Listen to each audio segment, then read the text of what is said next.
Ok, vamos a comenzar sobre el apéndice nuevamente.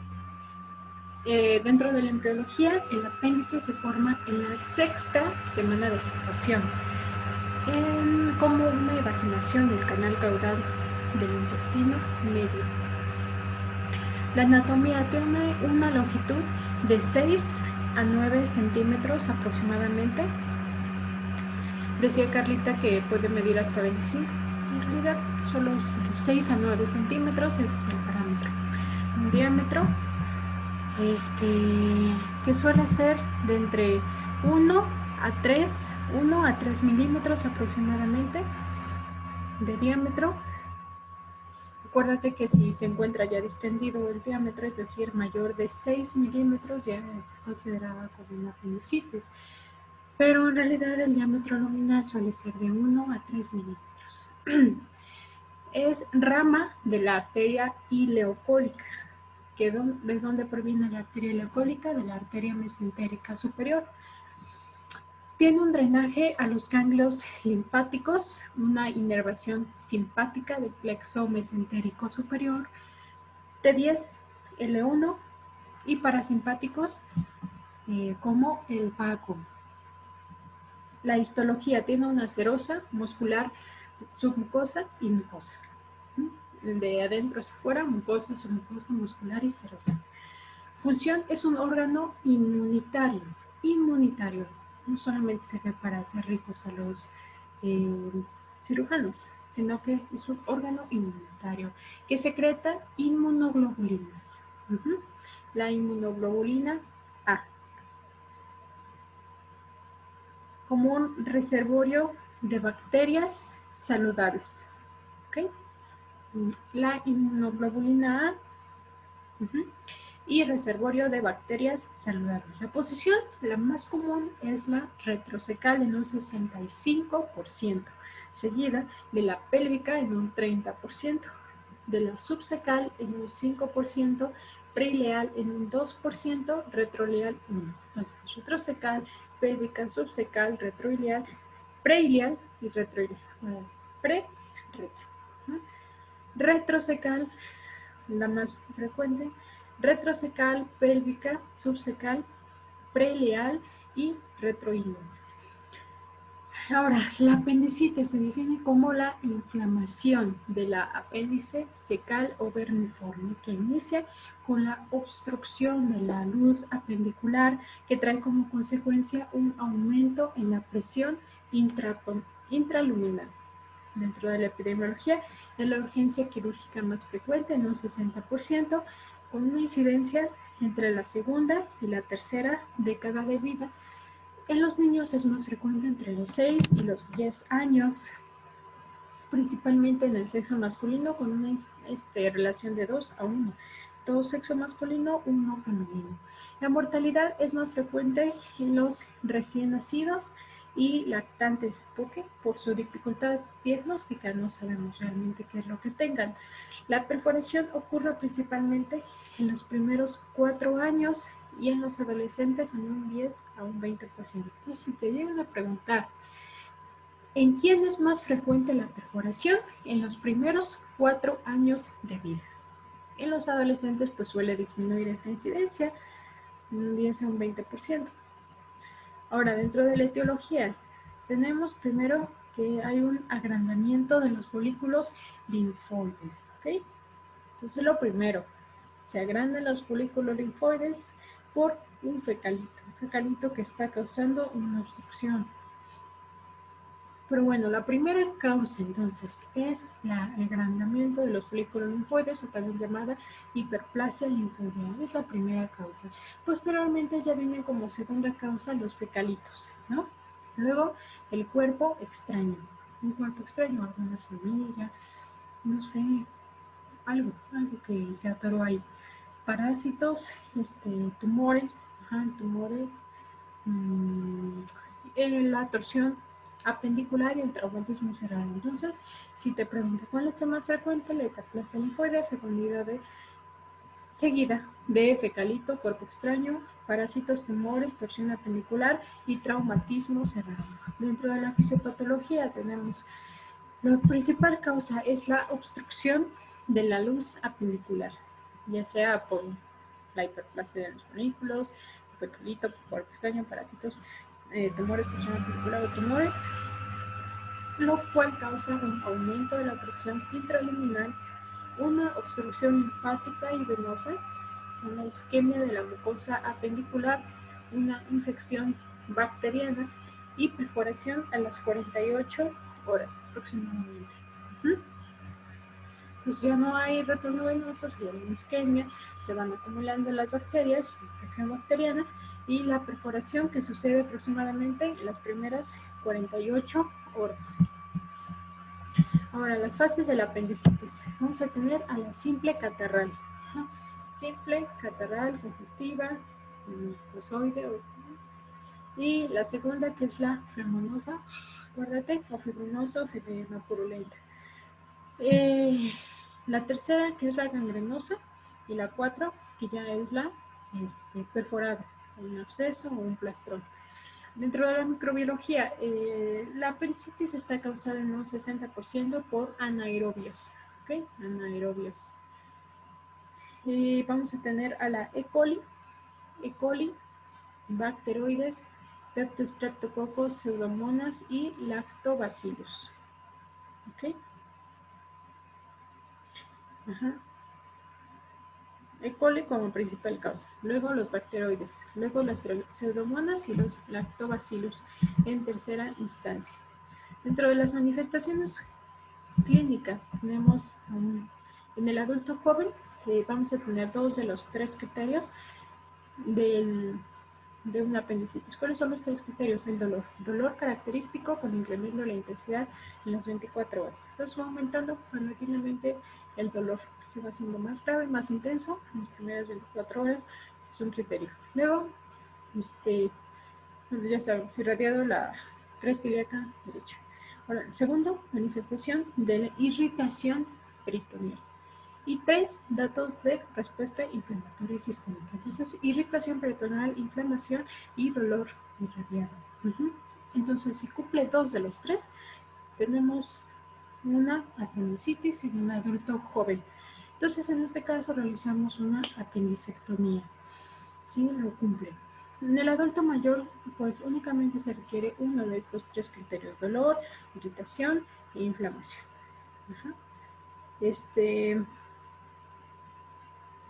Hay que primero solicitar un TAC en el adulto mayor, sobre todo porque no podemos hacer un ultrasonido principalmente pues porque son obesos la mayoría, y en el adulto mayor no se va a ver nada. Entonces, un TAC.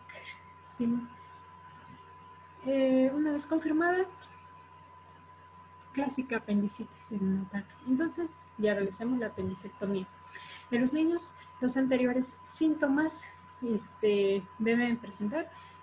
Entonces vamos a realizar un ultrasonido. Acuérdate que los niños y las embarazadas se van a solicitar un ultrasonido. No vamos a realizar un ataque, solamente en los adultos mayores. Un ultrasonido, y si no confirmamos nada, no podemos observar nada en los niños, entonces solicitamos un ataque.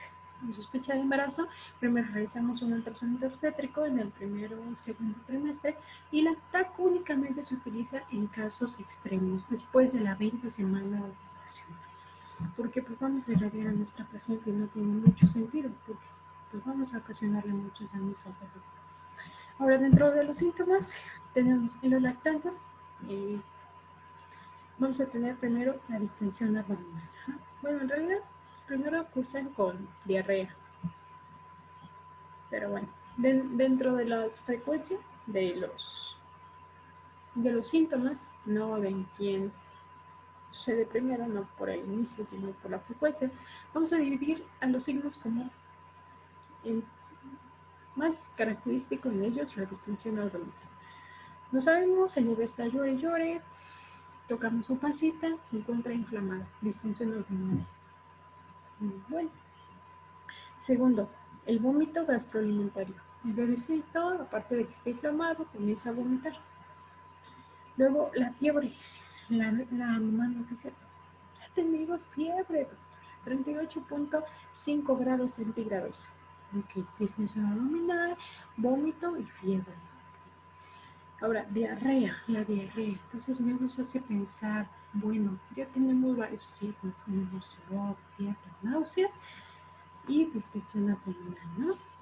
La diarrea, la más característica. Bueno, la que primero se presenta. La más característica es la distensión abdominal. La diarrea le presenta. Y nos indica una perforación ya. La letargia, tos, puede presentarse la tos, claro, la rinitis, la masa abdominal palpable, lo checamos, aparte de que tiene náuseas, vómitos, se le inflamó la pancita, tiene fiebre, tiene diarrea, vamos a palparle el abdomen, entonces tiene que haber por ahí una masa que nos haga sospechar, parece una apendicitis. Ahora, rigidez abdominal, la irritabilidad del niño sigue llore, dificultad respiratoria, celulitis de la pared abdominal, pueden ser algunos síntomas, no son muy específicos, dolor en el cuadrante inferior derecho, hipotermia e hipotensión. Y bueno, ya nos hace sospechar, podría ser una apendicitis. Es poco común, pero puede llegarse a presentar. Ahora, en los preescolares, ya estamos hablando de los 2-5 años aproximadamente, como Alison, dolor abdominal, en un 89-100%. Primer y el más característico dato. El niño tiene dolor, le duele la pancita. Luego, fiebre. La fiebre tiene 37.5, 38.5. Ok, dolor abdominal, fiebre, comienza a vomitar, dolor en el cuadrante inferior derecho, le palpamos la pancita y resulta que ahí tiene el dolor, ¿no? Anorexia, no quiere comer nada y dolor difuso. Entonces, dolor abdominal, fiebre, vómito, dolor en el cuadrante inferior derecho, anorexia. Ahora, los escolares, ya como Alex mencionamos, vamos a tener ya un poco más de especificidad en dónde se encuentra el dolor, en el cuadrante inferior derecho del abdomen, precedido de vómitos, ¿no? Va a vomitar por el mismo dolor, va a tener náuseas, anorexia, no va a querer comer nada, puede presentarse la diarrea y también la constipación. Entonces son signos bastante inespecíficos. Porque un dolor nos podría indicar muchas cosas, pero hay que verificar precisamente dónde se encuentra ese dolor. La fiebre de cuánto fue, la náusea, el vómito. Y hay que tener en cuenta que conforme vamos avanzando en edad, ya no se va presentando la fiebre. En los ancianos, como ya dijimos, es mucho más frecuente encontrar la hipotermia y la confusión mental. Dentro de la escala de Alvarado, vamos a tener estos puntos: 2, 4, 6, 8. Son 8 puntos. Y pues va a diferir. Algunos tienen un punto, algunos tienen 2. ¿No? 1, 2, 3, 4, 5, 6, 7, 8. Sí. 1, 2, 3, 4, 5, 6, 7, 8, 9, sí. Pues sí, 2 van a tener 2 puntos y los demás y los 6 restantes van a tener un punto. ¿Cuáles van a tener 2 puntos? Dolor al rebote o descompresión, acuérdate. Bronco tiene 2. Dolor al rebote o descompresión y la leucocitosis también. Entonces, leucocitosis y dolor a el rebote o descompresión tiene 2 puntos. Vamos a tener la fosa. Ahora sí, los criterios, ¿cuáles son? La migración a la fosa ilíaca derecha. 1.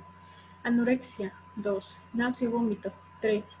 Dolor en el cuadrante inferior derecho. No es lo mismo migración que dolor en el cuadrante inferior derecho. Hay que tenerlo diferenciado. Migración, el dolor en la fosa ilíaca derecha es un punto, fiebre 2, náusea y vómito, no, bueno, sí, pero migración, el dolor en la fosa ilíaca derecha, un punto. Luego anorexia, un punto.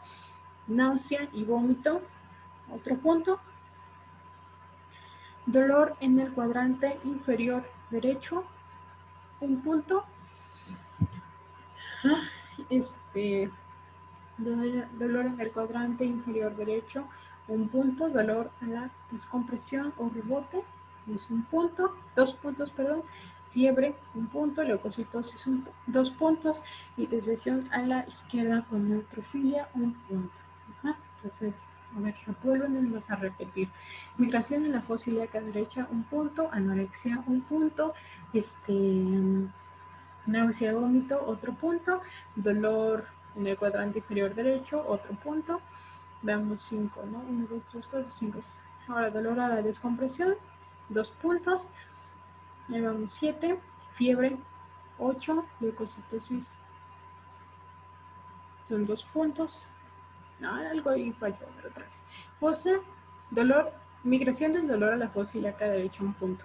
Anorexia, 2 puntos. Náusea y vómito, 3 puntos. Dolor en el cuadrante inferior derecho, 4 puntos. Dolor a la descompresión, que son 2 puntos, aumentamos 6. Luego fiebre, 7. Leucocitosis, se aumentan 2 puntos, 9. Y la desviación a la izquierda con neutrofilia es un punto, entonces en total tenemos 10. Migración del dolor, migración al dolor, anorexia, náusea y vómito, dolor en el cuadrante inferior derecho, dolor a la descompresión, al rebote de descompresión, fiebre, leucocitosis y neutrofilia. Ahí tenemos la escala de Alvarado. En total son 10 puntos, ya dijimos. Si tenemos menos de 3 es una probabilidad baja. De 4 a 6 se requieren más pruebas y más de 7 es una alta probabilidad. Menos de 3 baja, 4 a 6 baja, digo más pruebas, 7 alta probabilidad. Menos de 3, 4 a 6, más de 7. Menos de 3 baja, 4 a 6 más pruebas y 7, más de 7 alta probabilidad. Dentro de los signos apendiculares hay que grabárnoslo muy bien. El punto de McBurney es un dolor a la palpación. En punto del McBurney, obviamente, ¿no?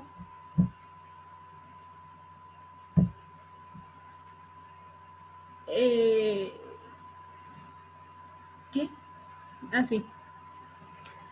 En el tercio proximal y 2 tercio distal, tercio proximal y 2 tercios distal de una línea imaginaria trazada desde la espina ilíaca anterosuperior hacia el cicatriz umbilical o ombligo. Entonces, en un punto comprendido entre el tercio proximal y los 2 tercios distales.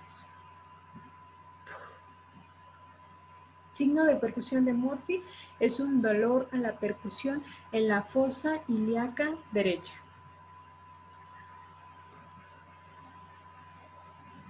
Por eso se llama signo de percusión de Murphy. Triada de Murphy, ¿cuáles son? Dolor, fiebre, vómito y náusea. Prácticamente como los 3 de Alvarado, pero no es migración, ¿no? Dolor, anorexia, no, fiebre y vómito.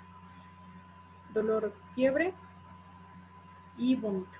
Dolor, fiebre, vómito. Dolor, fiebre, vómito. Son la triada de Murphy. Ahora, aquí no te pongas. La maniobra de Capurro, hacer presión con la punta de los dedos en la cara interna de la cresta ilíaca derecha. Entonces, se lo plantamos ahí. Capurro. Presión con la punta de los dedos en la espina ilíaca derecha. Ahora, punto de Lanz. El punto de Lanz es la unión entre el tercio externo derecho, tercio externo derecho y tercio medio de la línea biespinosa en el apéndice pélvico. ¿Okay? Tercio externo derecho. Tercio externo, tercio medio. El otro, el de McBurney, era el tercio proximal y 2 tercios distales. Entonces estamos hablando de P y D. 1 tercio, 2 tercios.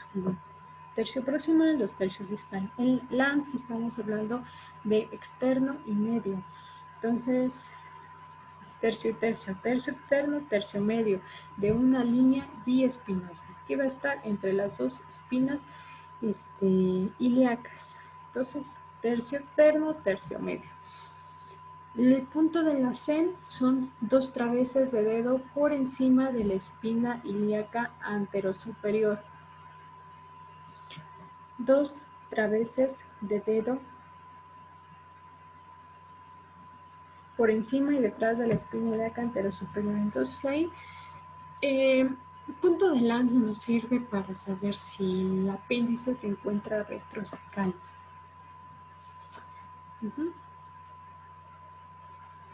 La CEN es diferente que LANS. LANS de tercio externo y tercio medio, y la CEN es 2 traveses. Ahora, el punto de Morris es la unión entre el tercio medio y el tercio interno. Ahora, ¿cómo diferenciar? El punto de Morris dijimos proximal, 1 tercio, 2 tercios. El punto de Lange es externo y medio, 1 tercio, 1 tercio. Y Morris es medio, medio interno.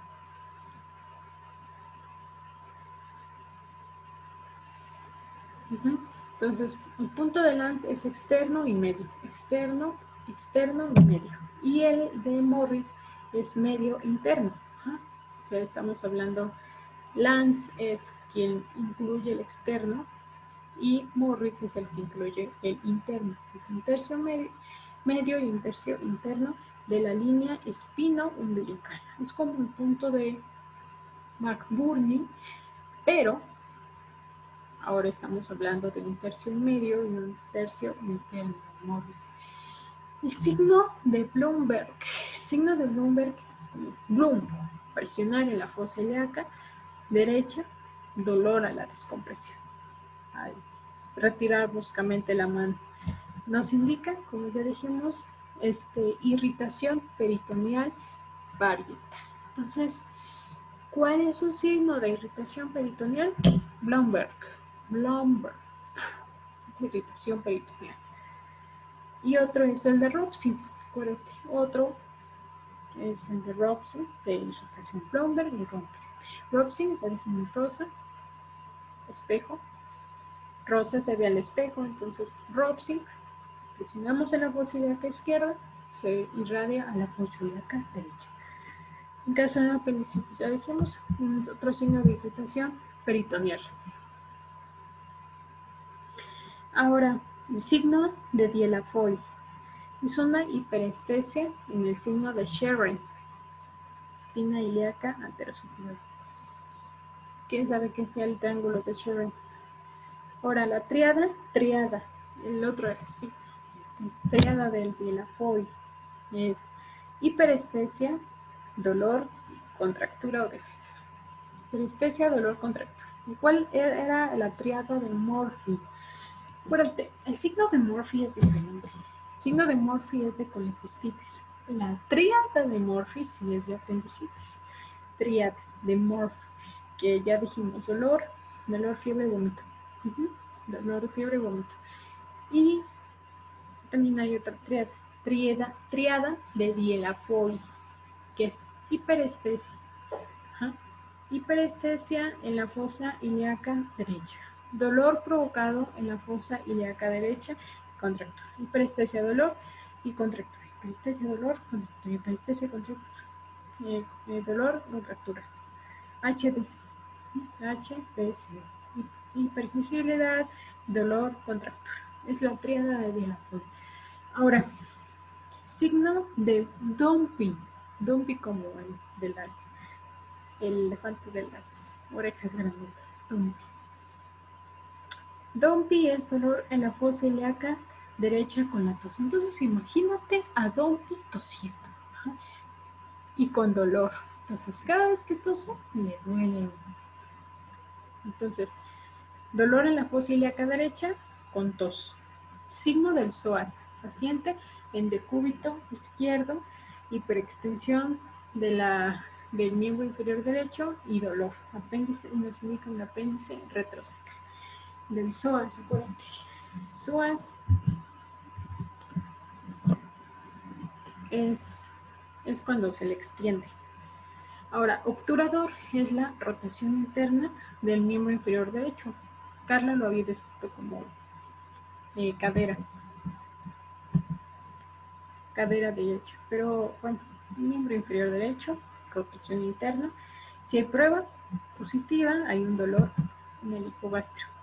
El signo de ROP, dolor en el epigastrio en las primeras horas de apendicitis aguda. Acuérdate, a ver, ROP viene como de robar. Entonces, cuando un ratero se roba algo y alguien lo cacha, lo primero que le hacen es dar un puñetazo en el epigastrio. Y se desmaya. Entonces, el signo de ROP es dolor primitivo en el epigastrio en las primeras horas de apendicitis aguda. Ahora, el signo de Aron es la palpación profunda en la fosa ilíaca derecha que desencadena un dolor en la zona epigástrica de Aron. A ver, ¿cómo nos podemos aprender esto? Aron es palpación profunda. Aron pues me suena como un nombre de un muchacho, pero igual Aro podría ser un aro. Palpación profunda en la fosa ilíaca derecha que desencadena dolor en la zona epigástrica. Entonces, no sé, tal vez podemos relacionar el aro, ¿no? El aro, que es la palpación profunda en la fosa ilíaca derecha.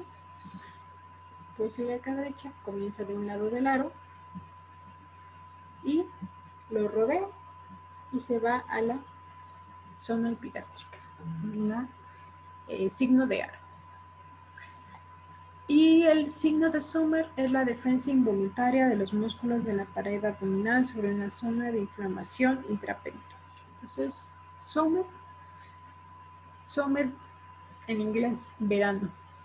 Cuando es verano, todo se pone a la defensiva. Entonces podríamos decir que el signo de Sommer es la defensa involuntaria de los músculos de la pared abdominal sobre una zona de inflamación peritoneal, intraperitoneal. El diagnóstico de laboratorio. Ahora sí vamos con los diagnósticos. ¿Cómo detectar una apendicitis por laboratorio? No, realmente no se puede detectar. Podemos hacer varias pruebas, como una biometría hemática. Biometría hemática, ¿de qué nos sirve la biometría? Para la fórmula blanca. Ahí es donde se encuentran los leucocitos. Entonces ahí vamos a observar que aumentan más de 15,000. Más de 15,000. Carla lo había definido de 11,000 a 18,000. Algunas bibliografías dicen 15,000 por milímetro cúbico, con predominio de los neutrófilos. Se puede realizar un EGO para descartar un IVO. Acuérdate que casi siempre sucede en el 10 un 20% las personas que tienen una apendicitis casi siempre desarrollan una IVO. Entonces por eso hay que realizar un EGO. Alteraciones hidroelectrolíticas casi siempre se presentan en los niños. Aumento de la creatinina.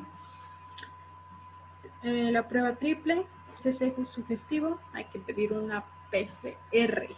PCR por encima de los 8 microgramos sobre mililitro indica una apendicitis complicada. Es, de acuerdo a lo que decía Carla, el estándar de oro, es el mejor PCR.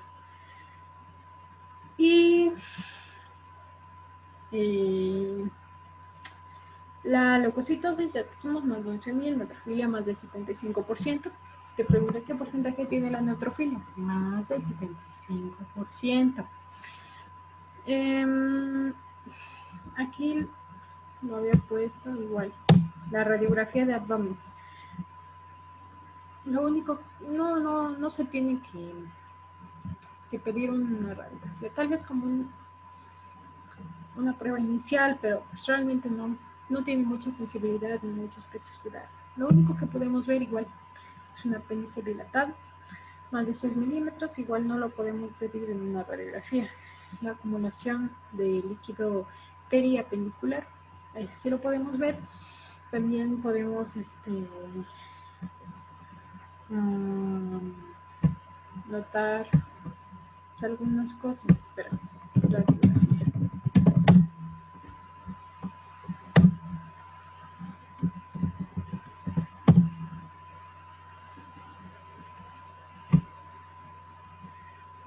Una asa centinela, neumatosis intestinal, borramiento del psoas, líquido peritoneal libre y el fecalito. Eso es lo único que podemos observar. Realmente no tiene mucha sensibilidad de la fotografía. Ahora, entonces, acumulación de líquido, el fecalito y el borramiento del psoas igual la asa centinela. Para descartar el embarazo hay que realizar una prueba inmunológica de embarazo para realizar el diagnóstico diferencial. Igual, ¿a poco un embarazo da un dolor? No, o sea, vamos a confirmar si la persona tiene un embarazo para descartar si se trata de algún embarazo ectópico, una salpingitis, cosas que realmente van a causarle dolor a la paciente embarazada. Salpingitis, embarazo ectópico, amenaza de parto pretérmino. Igual hay que considerar que con el crecimiento uterino el apéndice suele desplazarse ¿cuánto? 3, 4 centímetros por arriba por el crecimiento del útero. En los ancianos, aquí puse que se pide una radiografía de tórax y abdomen. No sé, tal vez. Sí. Ahora, los signos radiográficos que podemos observar, ya lo habíamos dicho, ¿no? El fecalito, la asa centinela, el borramiento del psoas, la posición antiálgica, la escoliosis hacia la derecha, el borramiento del psoas, de la articulación sacroiliaca, la grasa peritoneal, periperitoneal. Igual se puede ver odevaje de vidrio expolido, los niveles hidroaéreos, el hilo generalizado y el apéndice, pues realmente no, o sea, podemos ver el fecalito, pero el apéndice más de 6 milímetros de diámetro, no. Eso se observa en un TAC, por ejemplo, o un ultrasonido. Igual el engrosamiento de la pared, más de 2 milímetros, el líquido libre, la línea de grasa periapendicular se puede observar en una TAC.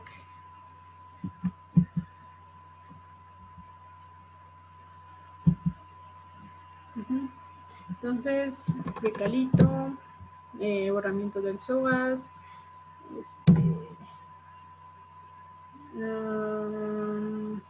borramiento del psoas, la asa centinela, la posición antiálgica,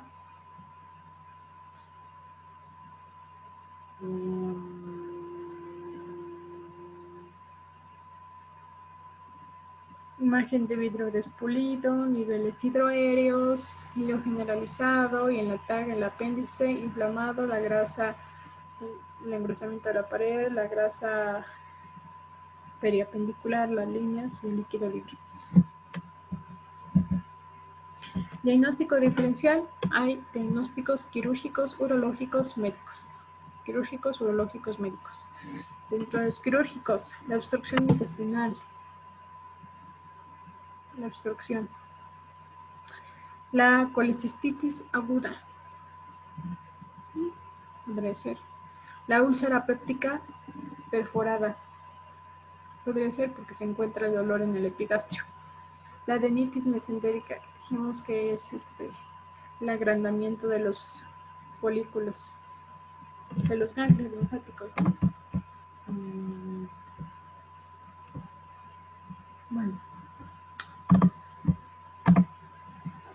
la diverticulitis de Meckel, diverticulitis apendicular, pancreatitis, úlcera, diverticulitis, obstrucción y colecistitis y adenitis mesentérica.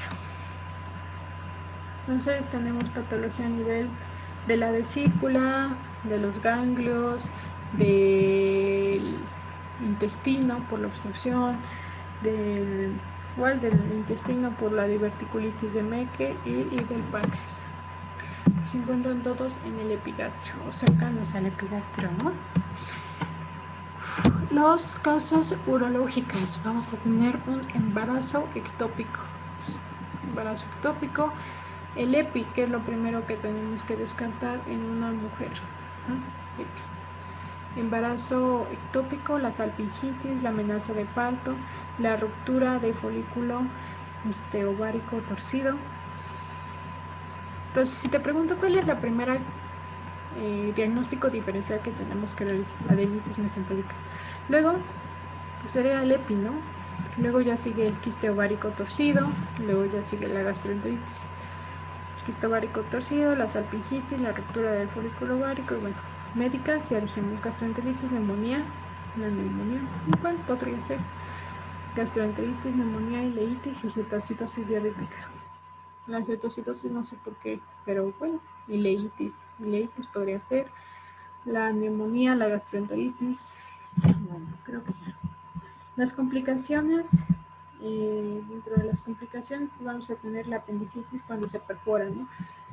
O complicada es más frecuente en niños muy pequeños, ya dijimos por qué razón, no se puede diagnosticar a tiempo y se perfora. Wow.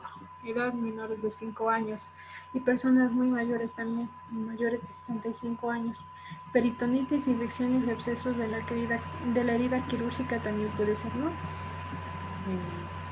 Que realizamos alguna apendicectomía y ahí se infecta. Abscesos intraabdominales, se forma un absceso tan feo. Obstrucción del intestino delgado secundario helioparalítico y adherencias quirúrgicas. La obstrucción, que es estenoso, hileo-paralítico, adherencias quirúrgicas. Igual y si te llegan a preguntar cuál es la complicación más frecuente, la perforación en niños menores de 5 años y mayores de 65. El tratamiento, todo paciente con cuadro clásico debe derivarse a urgencias inmediatamente. No es necesario solicitar ni estudios de laboratorio ni estudios de gabinete para referirlo. Y en caso de que se trate de un niño que nosotros sospechamos de una apendicitis, hay que derivarlo con el cirujano pediatra para que realice una segunda valoración. Ahora, dentro de la antibiótico-terapia, la GPC recomienda la cefalosporina de segunda generación o quinolona más metronidazol. En realidad se recomienda más la cefalosporina de segunda generación. Entre ellas tenemos la ceftriaxona, la cefotaxima, la cefasolina. Ceftriaxona, cefasolina, cefotaxima o ceftriaxona más metronidazol, o en caso de que no se cuente con ninguna de las dos, la ciprofloxacina, Ceftra, Cefa o Cipro. Ahora, ¿cómo se pueden dar la reanimación hídrica o corrección de los desequilibrios hidroelectrolíticos en caso de un niño, ¿no? Dijimos que cursa con diarrea principalmente el lactante y aparte un desequilibrio hidroelectrolítico, entonces hay que pasarle líquidos. El tratamiento quirúrgico de urgencia es realizar una laparoscopia de elección. Es el estándar en apendicitis no complicada. Se recomienda porque va a reducir las complicaciones postoperatorias tras puertos de acceso. Por lo general se utiliza un trocánter de 10-12 milímetros aproximadamente,